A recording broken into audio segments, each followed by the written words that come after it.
Self healing. Wow, self healing ini adalah satu teknik yang sebetulnya ya sudah lama ya, namun kondisi sekarang saat pandemi ini kita sangat butuhkan. Walaupun sebetulnya teman-teman, Bapak Ibu semuanya, sahabat-sahabat Jadi Berkah juga sudah pernah melakukannya. Hanya hari ini kita sama-sama refresh ulang aja ya. Baik. Jadi self healing ini diartikan penyembuhan sendiri tanpa dibantu orang lain. Kenapa? Karena sekarang kita butuh teknik-teknik ini, ya, karena kita sulit ketemu orang sekarang. Bahkan ketemu ya profesional secara offline itu udah sulit sekali. Mau ke rumah sakit juga pada khawatir tertular virus dan sebagainya. Jadi kita masing-masing harus menjadi terapi untuk dirinya sendiri. Ya, nah inilah self healing. Jadi kalau lebih detailnya ya, self healing adalah sebuah proses untuk menyembuhkan diri seseorang dari luka batin yang mengganggu emosinya. Ya.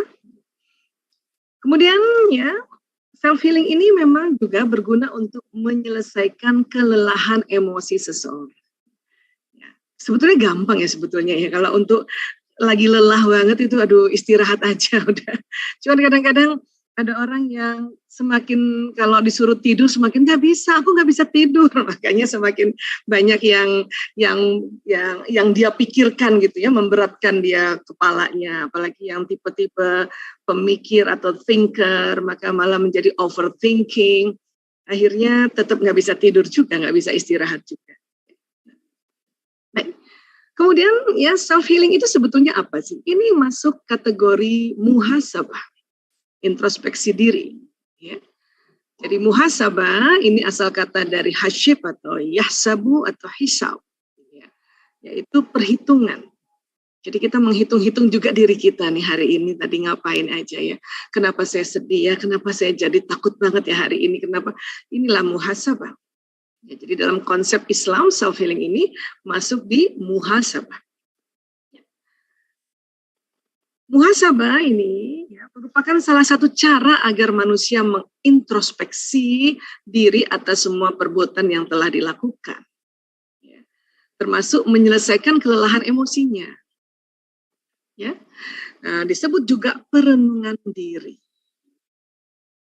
Jadi muhasabah membuat ketenangan jiwa di dunia, ya, dan membantu ketika di akhirat. Jadi sebelum lagi kita dihisab, setelah nanti di akhirat, di dunia pun setiap hari kita muhasabah diri, akhirnya tenang di dunia ini dan juga insya Allah di akhirat ini jadi pemberat kebaikan-kebaikan kita.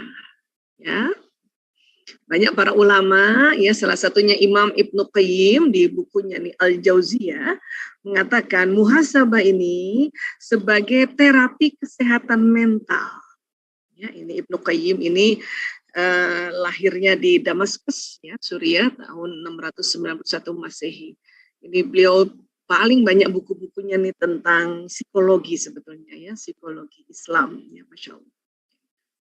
Nah, self healing ya, ini terapi untuk kesehatan mental diri manusia. Jadi istilah self healing ini memang di-backend-kan oleh ahli-ahli emosi ya, atau ahli-ahli kecerdasan emosi ya.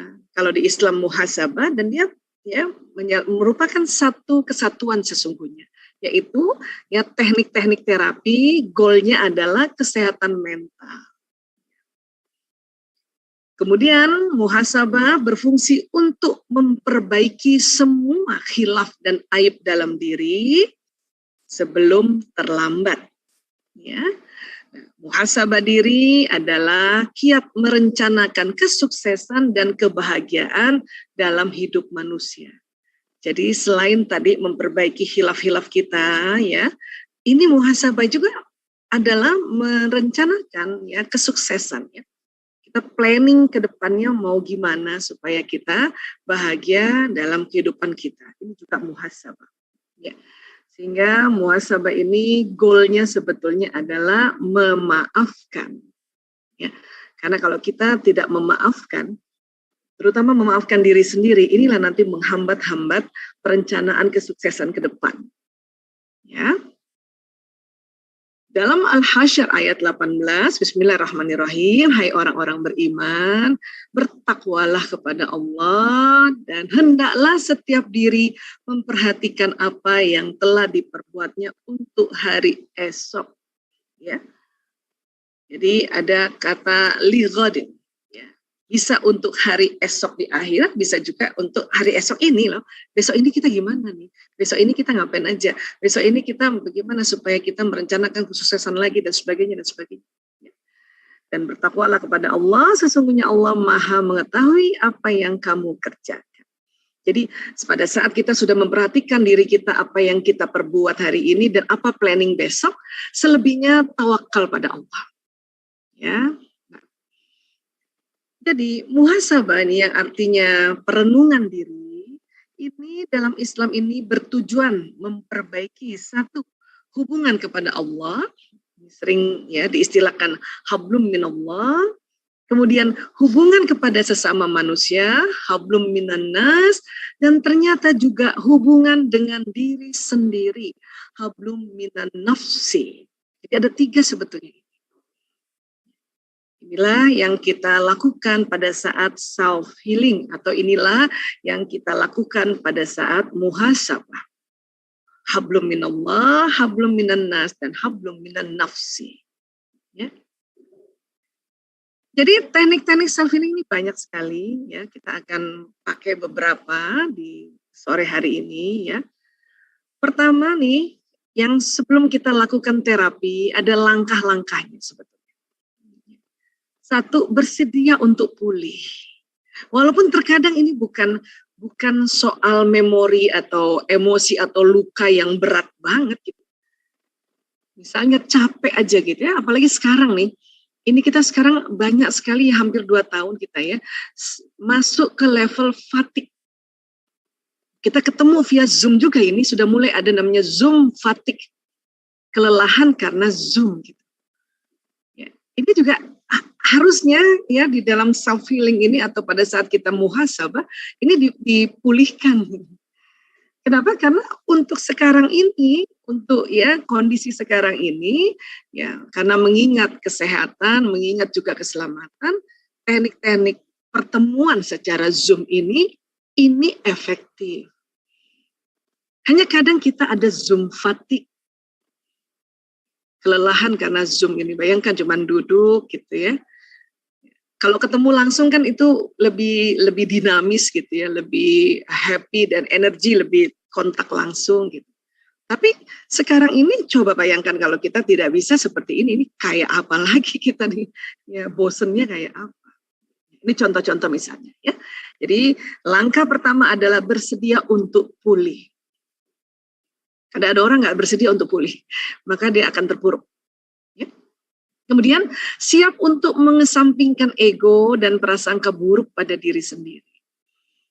Jadi kita self healing ini bukan sesuatu bahwa kita ini, aduh, kita ini manusia malas, manusia yang nggak tahu diri, bukan itu, bukan. Ya, justru ini diajarkan dalam Islam untuk muhasabah tadi. Kemudian harus ada keyakinan bahwa pemulihan luka batin bisa berhasil. Baik yang ringan, menengah, atau yang berat sekalipun. Bisa berhasil, ini insya Allah bisa berhasil. Namun memang tidak perlu menuntut pemulihan yang instan, apalagi yang memang luka batinnya berat, atau sudah lama banget waktu kecil. Ya.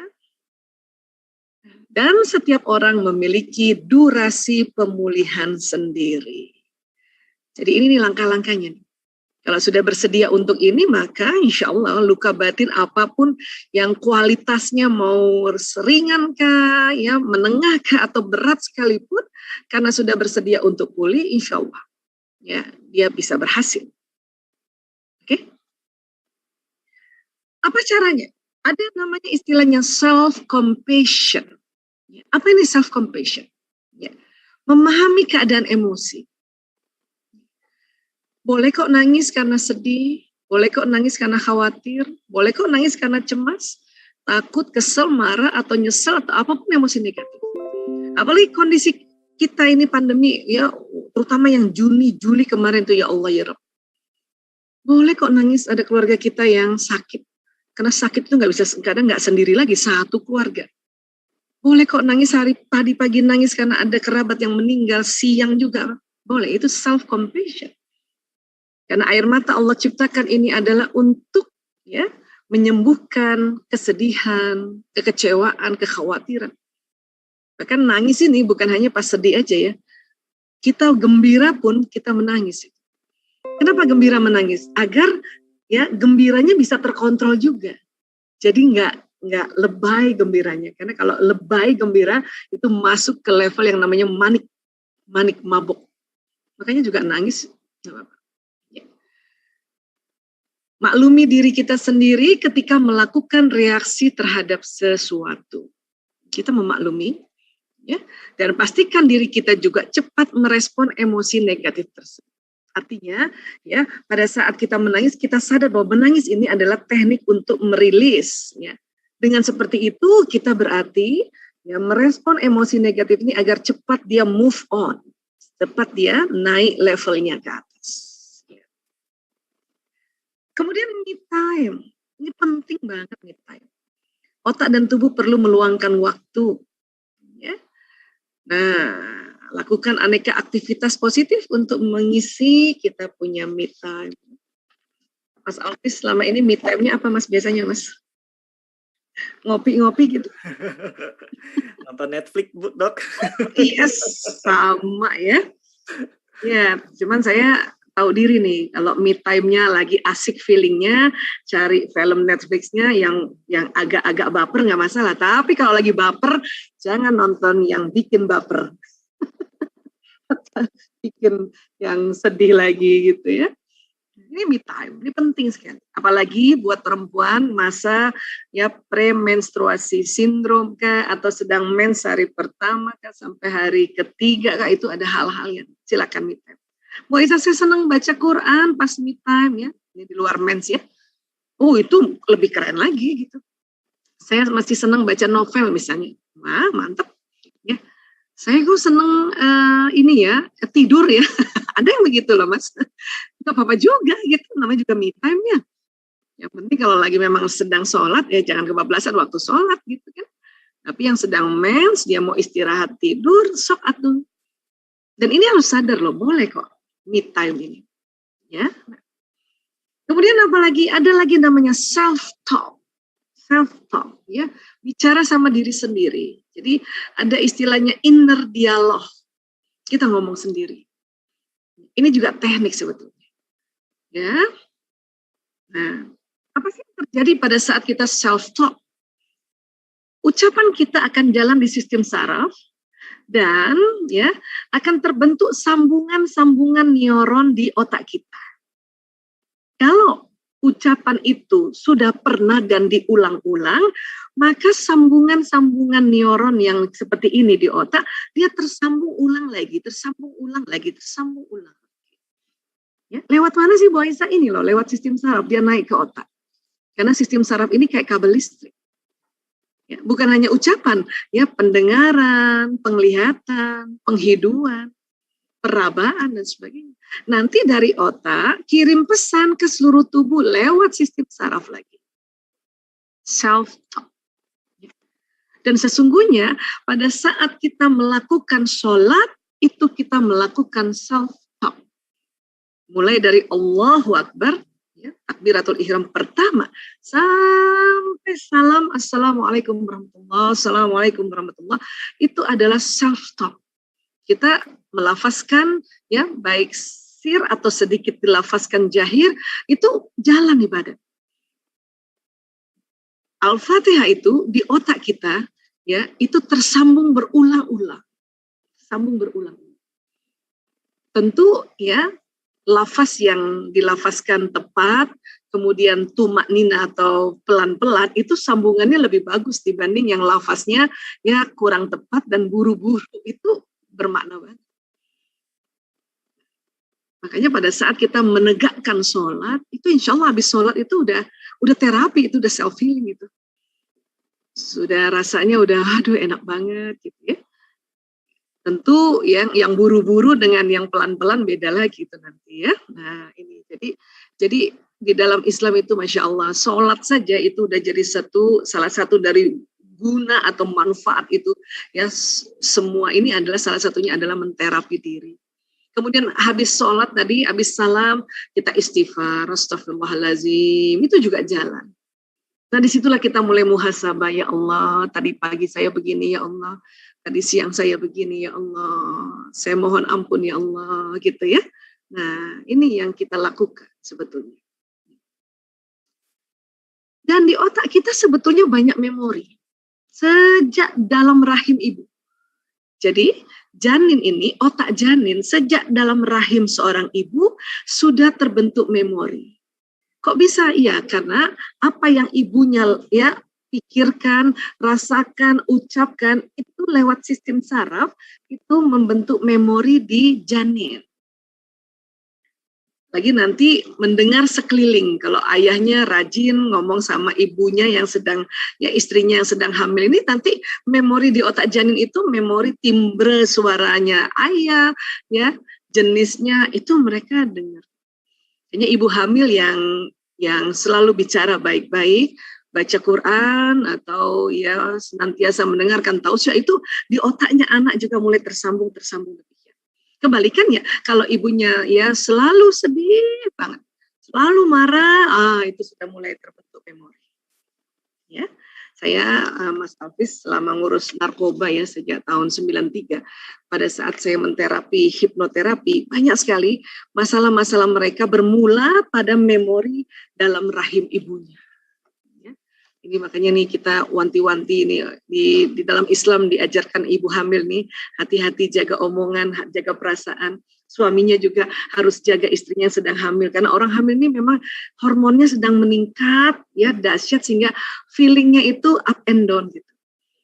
Ya, nggak apa-apa sih dia sedih tapi segeralah dirilis atau segeralah move on untuk istirahat sehingga bikin senang dia sehingga memori juga senang.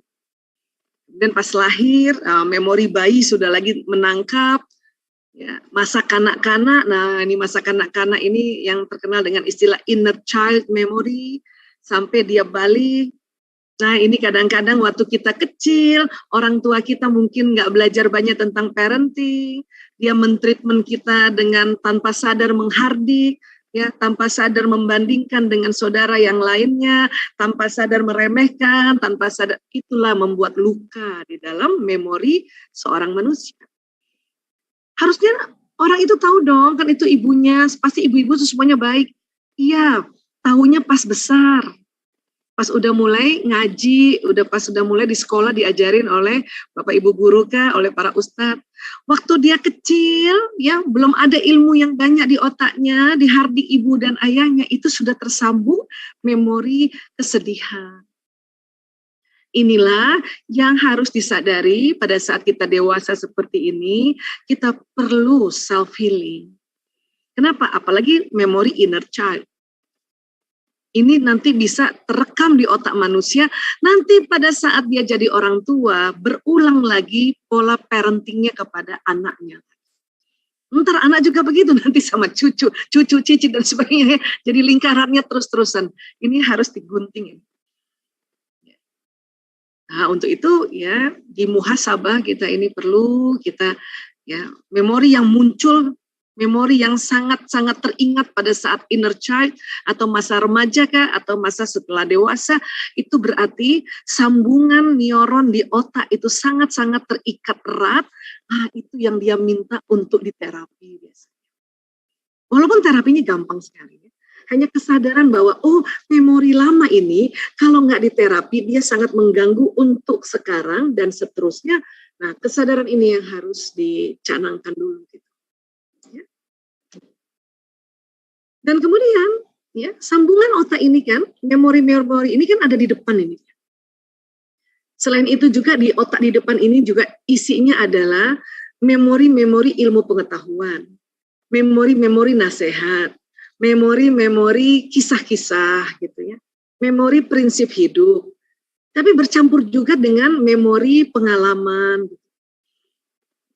Nah, memori yang terikat dengan emosi yang intens, karena otak emosi itu ada di tengah, ya, beberapa kali acara BSI kita bahas tentang otak emosi, ya. Ini saya ulang sedikit. Itulah nanti membuat sambungan tali temalinya ini sangat terikat erat. Itulah orang yang misalnya pada saat kecil, ya, sedih aja gitu, ya, dia kok sendiri, apalagi anak sematawayang, ya, sedih, bapaknya kerja, ibunya kerja, pulang sekolah dia sendiri, pengen ngobrol sama ibunya nggak ada, itu bisa keikat itu. Karena ya emosi yang ada di tengah mewarnai ikatan dari sambungan saraf ini. Jadi terkadang luka tuh kayak gitu aja Mas Alvis, ya sedih gitu. Kan ada lagunya dulu ya, zaman dulu tuh, aku sedih duduk sendiri kan gitu ya. Itu buat memori anak kecil tuh sedih loh. Belum dicubit loh itu. Belum di apa tahu zaman dulu ibu-ibu kita nih, ya belum menghardik, belum itu, hanya sedih, lonely, sepi, dan ini ada di sini, dan itu mengganggu kalau ya tidak di terapi. Gimana terapinya Bu Aisyah? Terapinya sebetulnya mudah ya, tapi saya mau kasih lihat ini otak ya. Jadi otak manusia ini kan otak besar nih, terdiri dari kanan kiri ya, ini kita buka. Kemudian ada otak kecil yang mengatur keseimbangan, ya. Nah, ini dia otak emosi yang disebut otak mamalia. Ya. Sambung lagi dengan batang otak yang disebut otak reptil. Jadi manusia itu ada sifat mamalia dan ada sifat reptilnya. Dan di tengah otak, tadi otak pengalaman tuh yang di depan sini. Setiap dirasa oleh seseorang, ditangkap oleh mata, ditangkap oleh telinga, dirasakan oleh kulit, barangkali dipukulkan, dicubit dan sebagainya, itu nanti terekam di otak depan, tapi dia lewat dulu otak reptil dan otak mamalia. Itulah makanya jadinya ingat banget. Nah, waktu ingat banget itu ya harus segera dibetulin. Caranya gampang sebetulnya. Apa? Setiap ingat, ya, kita istighfar. Selama ini saya kayak gitu Bu Aisyah, ya alhamdulillah. Namun ada baiknya memang kita niatkan. Pada saat ingat sekali ya, misalnya nih saya ya teringat sekali ya waktu kelas 1 SD saya pulang terlambat. Gara-gara sebetulnya bukan mau bersenang-senang di sekolah, bukan. Masih kelas 1 SD dari sekolah saya ke rumah itu lewat jalan raya dan itu jalan kaki zaman dulu ya.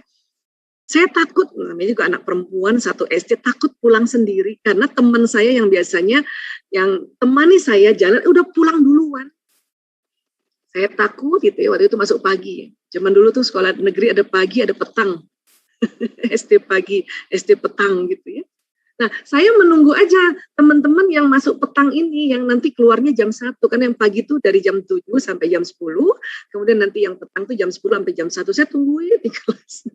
Ibu saya rupanya panik, kok saya nggak datang, tapi teman saya udah datang, tetangga udah datang. Waktu saya pulang, ibu saya marah besar, ya, menghardik saya dan sebagainya. Saya menerima itu di kondisi kelas 1 SD, pada saat itu 6 tahun. Di mana karena melihat ibu melotot, mendengar ibu menghardik, izin ini cerita ya, cerita saja untuk latihan bagaimana sih sebetulnya yang mau kita betulin. Ya, dicubit pula zaman dulu apalagi ya. Orang tua zaman dulu kan memang yang parentingnya masih bukan milenial, pasca kolonial kan, dicubit pula, maka semua reaksi itu masuk ke sistem saraf tuh kerekam di situ. Rekam di situ. Ya. Nah, ternyata itu jadi sesuatu memori yang sangat-sangat berat buat saya. Apa yang terjadi? Ya, di SMP dan di SMA, memori itu muncul terus. Sehingga mengganggu belajar, sangat mengganggu belajar. Ya, belum lagi belajar tentang self healing. Self healing belajar waktu jadi dokter, mahasiswa kedokteran gitu. Tapi ganggu gitu. Walaupun tahu ya di ajarin waktu sama guru SMA, itu ibumu, harus kamu berbakti, yang melahirkanmu, yang tahu itu juga ilmu yang ada di otak. Cuman terlanjur kelas waktu 1 SD 6 tahun itu ada sambungan di otak yang terikat kuat. Maka nanti pada saat sudah masuk kuliah, ada belajar tentang self-healing. Caranya adalah itu tadi, ya, diminta kita muhasabah. Pada saat muhasabah, memori yang sangat ingat itu kita hadirkan kembali. Ya Allah, ya, saya minta saya berjumpa memori saya sewaktu saya kelas 1 SD 6 tahun, saat itu pulang sekolah terlambat karena takut, kemudian ibuku marah, membentakku, mencubitku, dan saya menangis di dekat meja dan sebagainya. Hadirkan dulu itu. Setelah hadirkan, maka otak yang di sini kan ini banyak filenya nih. Jadi otak kita nih, Mas Alvis, banyak file. Ya, jadi kita searching dulu itu. Karena itu yang mau kita ya maafkan. Setelah searching itu betul-betul ya kita memvisualisasi, membayangkan kondisi saat itu, barulah kita astagfirullahaladzim. Astagfirullahaladzim. Bahkan kita lafazkan, ya Allah, saya maafkan diriku. Jadi ya hablum minan nafsi dulu nih. Saya maafkan diriku, ya Allah. Kadang saya lihat diri saya kecil, saya panggil, hai Aisyah kecil, ini Aisyah besar, ya. Maaf ya, saya baru ketemu kamu. Ada dialog-dialog seperti itu, ya. Dan Aisyah besar ini seolah-olah membujuk Aisyah kecil. Aisyah, itu ibu waktu itu dia panik, dia bingung, makanya dia kaget, dia bentak kamu gitu. Jadi kita mengambil waktu untuk dialog sama diri kita terhadap memori itu. Setelah memaafkan diri dan membujuk, yang dewasa ceritanya membujuk kita kecil, ya, itu kita memaafkan ibuku. Ya Allah, saya maafkan ibuku. Sebut namanya lengkap. Kita peluk dia. Aisyah besar ya yang memeluknya. Maaf. Karena Aisyah kecil kan udah sangat ketakutan pada saat itu di dalam memori. Ya, Aisyah besar ya memeluk ibu, bilang, terus seolah-olah mendengarkan ibu cerita, habis saya ketakutan sih, kamu harusnya pulang jam 10, nggak ada, tetangga sudah pulang, Bapak. Dengarkan itu. Kemudian istighfar berulang-ulang, tanpa terasa itu air mata keluar, keringat dingin juga keluar. Dan pada saat kita sudah bisa memeluk ibu kita ya, karena ini case-nya seperti itu ya, maka ya memori yang ada di otak itu, ikatannya tadi mulai renggang. Ya. Bu Isa, kenapa sih harus diterapi? Ya karena itu bisa membuat hubungan kita dengan orang yang harusnya kita ya sangat dekat, jadi jauh. Salah satunya, ini juga ilustrasi cerita saja, tapi ini sesungguhnya ya, kenapa saya juga pilih, waktu itu sekolah di Jakarta, pilih di Unhas di Makassar, karena saya takut sama ibu saya. Karena kan waktu SMA belum diterapi. Belajar ini waktu mahasiswa. Nah, setelah mahasiswa belajar, itu yang namanya rindu sama ibu, nyesel-nyesel kenapa saya sekolah ke Makassar. Ya, jadi kalau ibu kunjung ke Makassar, itu udah ada sangat mesra kami, Masya Allah. Ya, ini pentingnya muhasabah. Tapi itu tadi, ya, kita harus berani face the reality, the memory. Hadirkan kembali dia.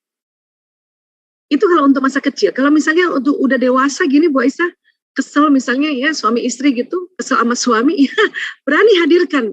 Waktu kapan keselnya, Bu? Waktu kapan? Hadirkan dia. Dan ini kan kita laksanakannya habis sholat ya, atau mau tidur gitu. Paling optimal habis sholat. Sehingga apa? Sehingga pesan yang ada di otak itu nggak mengganggu kinerja kita, nggak mengganggu kita punya amalan, nggak mengganggu kita punya ya hal-hal yang kedepannya nanti.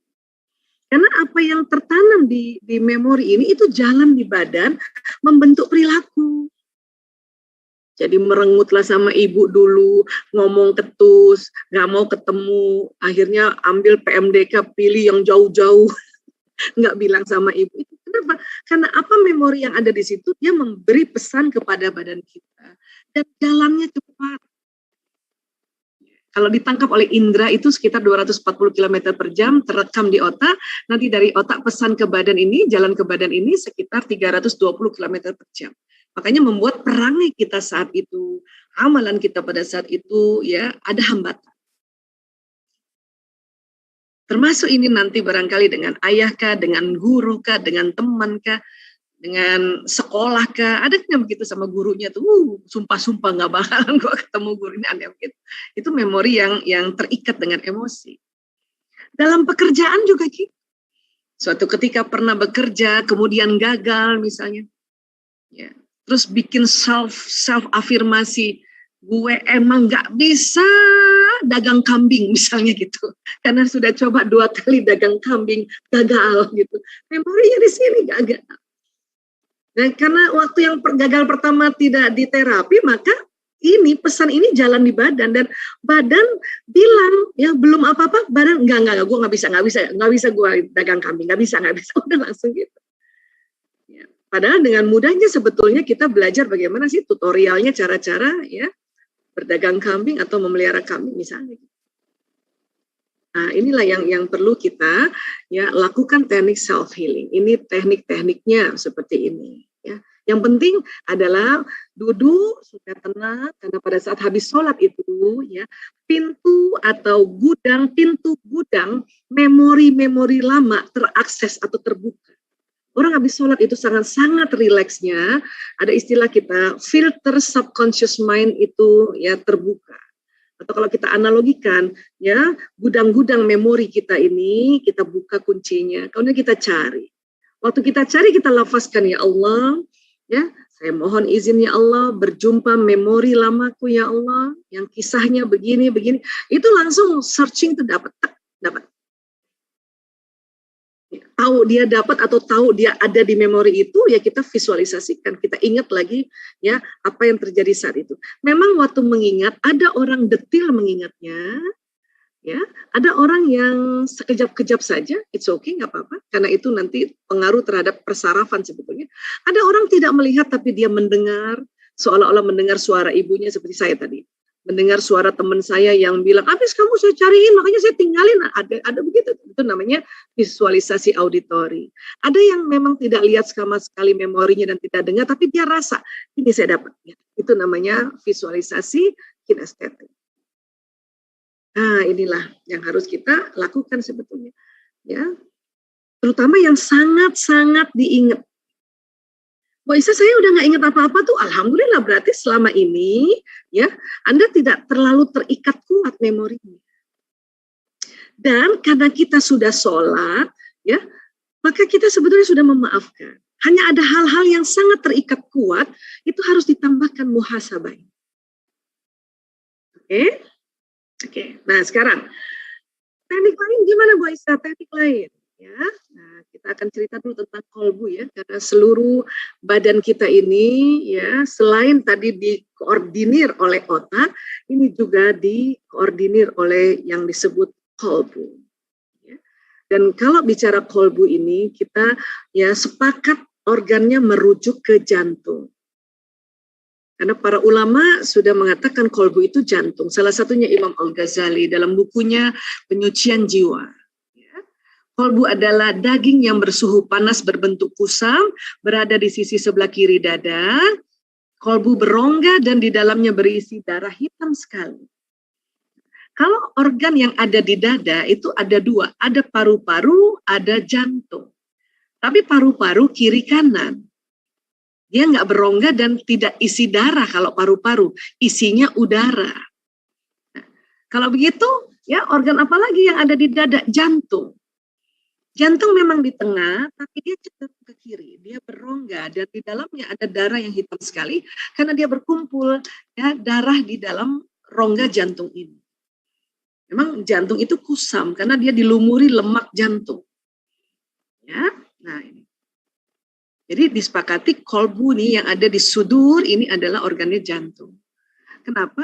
Karena ya selama ini kita tahu juga jantung punya fungsi yaitu sebagai organ pemompa darah ke seluruh tubuh. Yang membawa nutrisi, membawa oksigen, membawa karbon dioksida nanti yang pembuluh darah balik yang warnanya biru atau vena, membawa hormon, membawa zat kimia lainnya, membawa mineral, vitamin dan sebagainya. Ya, ini jantung ya. Nah, kemudian ternyata di jantung itu menurut penelitian tahun 91 oleh Dr. J. Andre Armour ada otaknya sendiri jantung. Kenapa Bu Aisyah? Iya, tadi kita belajar otak kita itu ada neuron tadi itu yang ada kabel-kabelnya, jumlahnya 100 miliar. Di jantung juga, di daerah serambi kanan atau atrium dextra kanan ini ada jumlahnya 40.000. Satu neuron kerjanya kayak satu komputer yang tercanggih. Kalau di otak ada 100 miliar komputer, di jantung ada 40.000. Di dalamnya ada sistem, di dalamnya ada data-data. Data-data memori di otak, data-data memori juga di kolbu kita.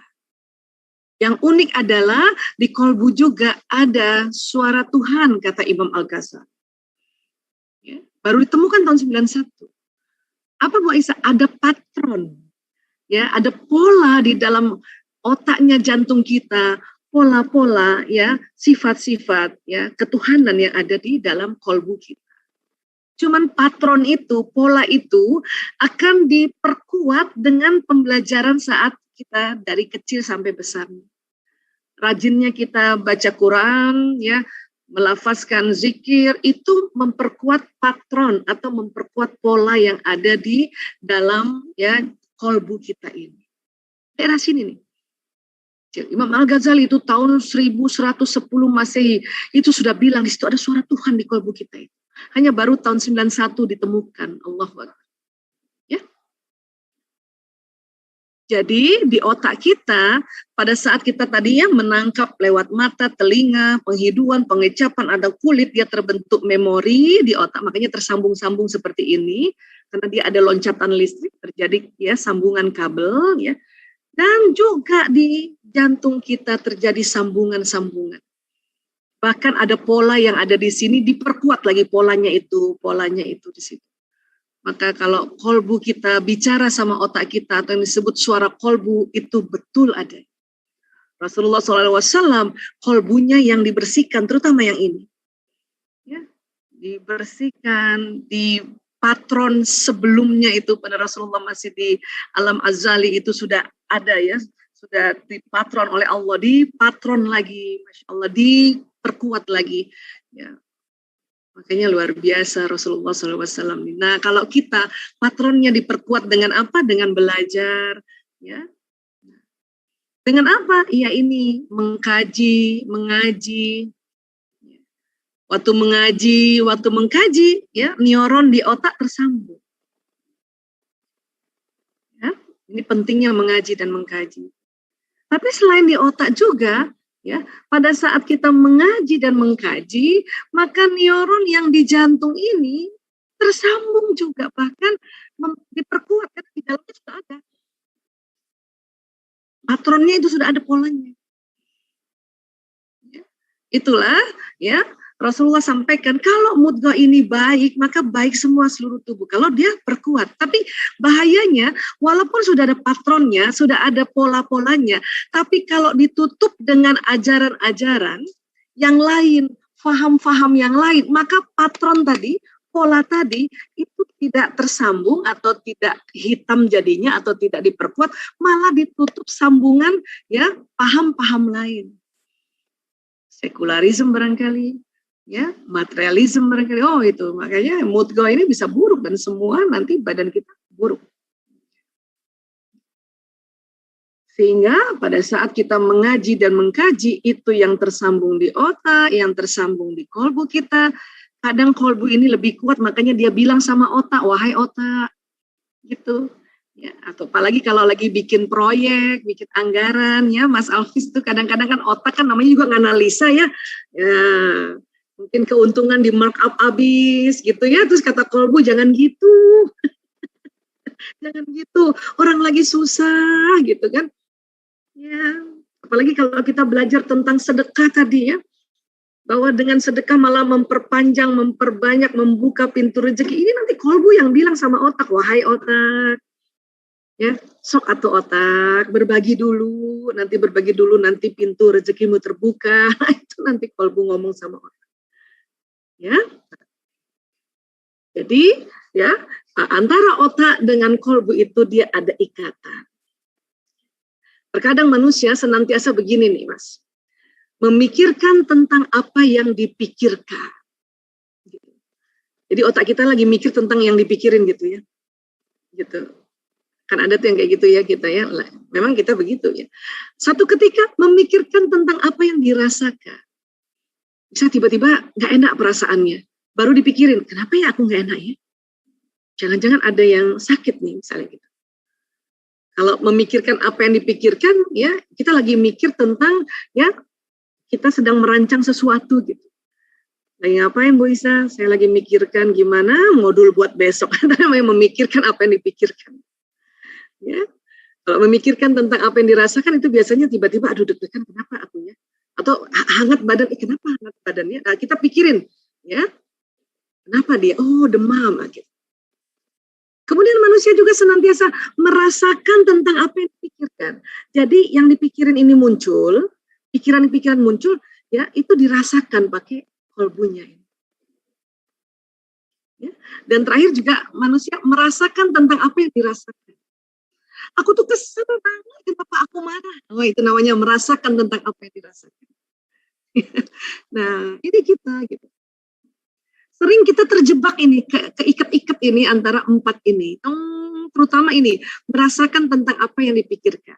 Terutama orang-orang yang overthinking, mikir terus, ada masalah mikir. Bukan lagi memori lama, yang sekarang gitu, sekarang. Lagi kepikiran apa, kepikiran gitu ya. Nah ini yang nanti saya mau minta izin Mas Alvis dicontoh, sebagai contoh. Boleh ya Mas ya? Ya, karena gini Mas, otak ini karena ada sambungan listrik, maka sebetulnya otak kita itu nanti sambungan listriknya itu membentuk gelombang. Dan dia mempengaruhi sekeliling. Jadi pikiran-pikiran kita tuh mempengaruhi sekeliling kita karena ada listrik yang di otak ini, dia keluar dalam bentuk gelombang.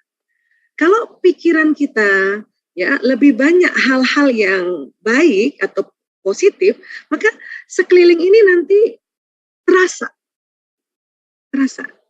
pikiran-pikiran baik ini, pikiran-pikiran semangat ini.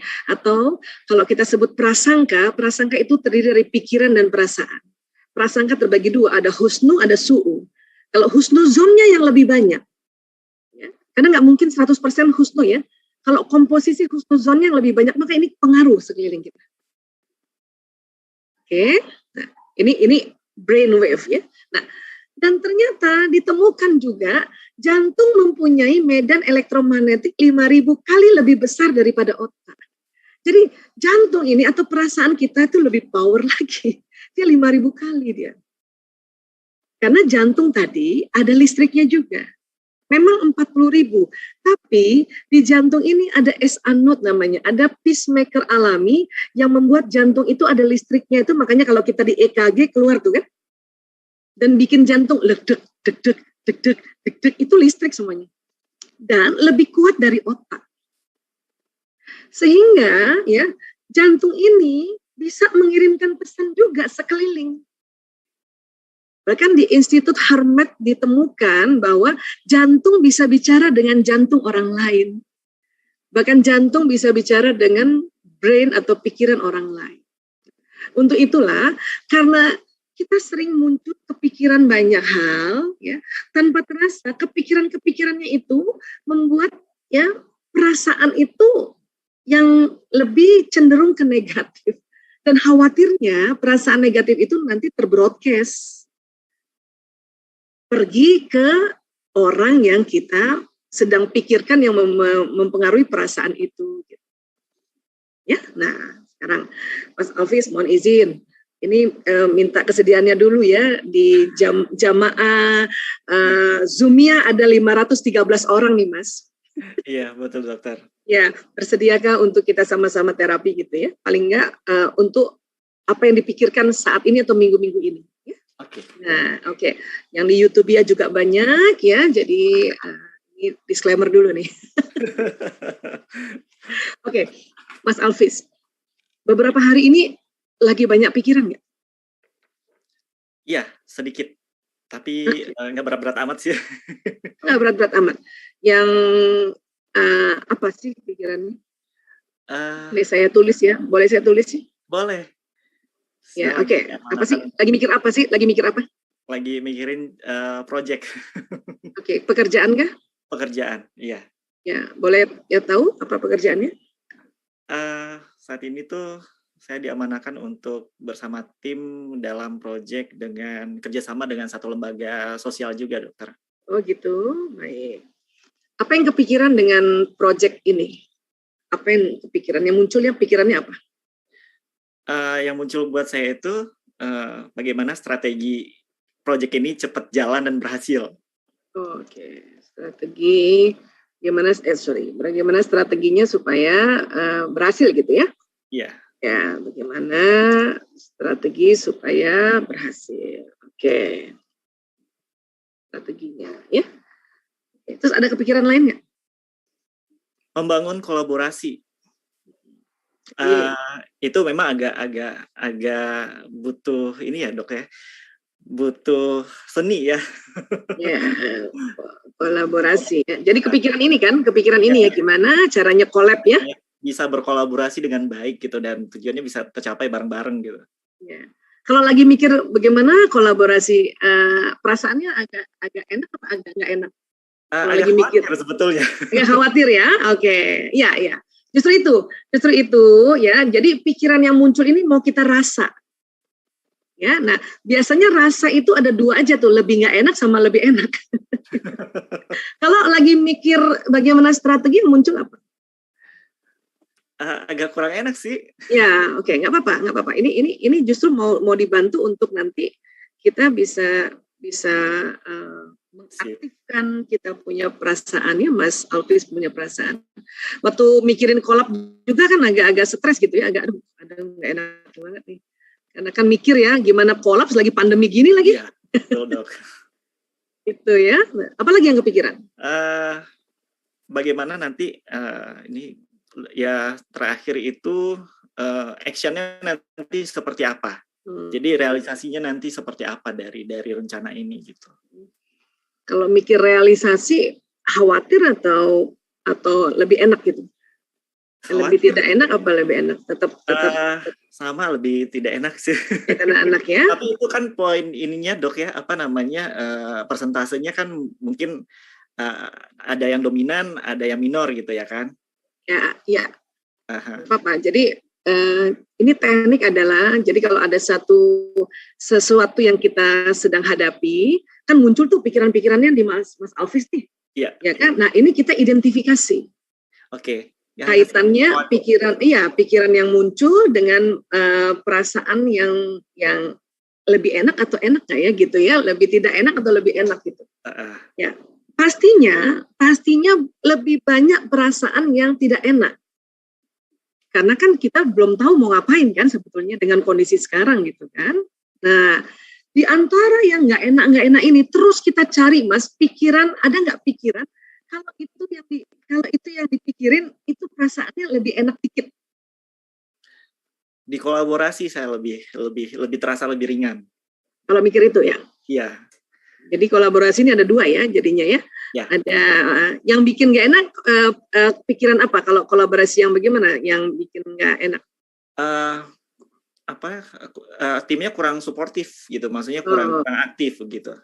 Kalau ini kolaborasi yang dengan tim yang nggak ya, kolaborasi dengan tim yang kalau yang nggak aktif langsung kalau lagi mikir lagi sama teman-teman itu langsung aduh gitu ya, nggak aktif nih ininya nih timnya nih nggak asik nih kan gitu ya. Ya, oke. Kalau yang kolaborasi gimana? Yang ada perasaan bikin enak sedikit aja.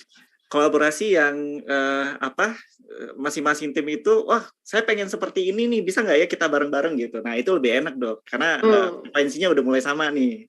Jadi yang kurang ditutupin oleh tim lain yang ya lebih ke apa ya? Lebih ke sama-sama saling isi lah gitu. Jadi tim sendiri, grup ini cuma bikin ini doang gitu. Jadi seneng kalau kolaborasinya pas dapet tim yang sigap gitu ya? Iya. Tim yang sigap, tim yang aktif gitu ya? Betul. Gitu. Jadi kepikiran gitu ya? Oke, ya.